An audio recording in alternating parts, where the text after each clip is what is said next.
How to convert PDF to Word on Android. So hello guys, welcome back to my YouTube channel. In this quick tutorial, I'll be showing you how you can easily convert PDF to Word on Android.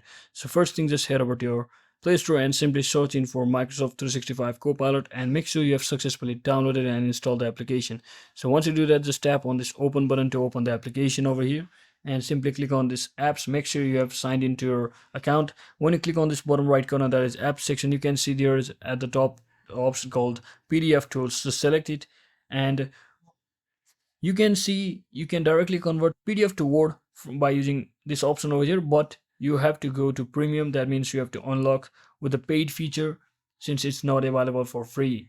So the alternative what you can do is actually just come over to your browser and simply search in for ilovepdf.com. So it's the official website and trusted website to easily convert your PDF to Word. Now simply select this option called PDF to Word and simply select your PDF file.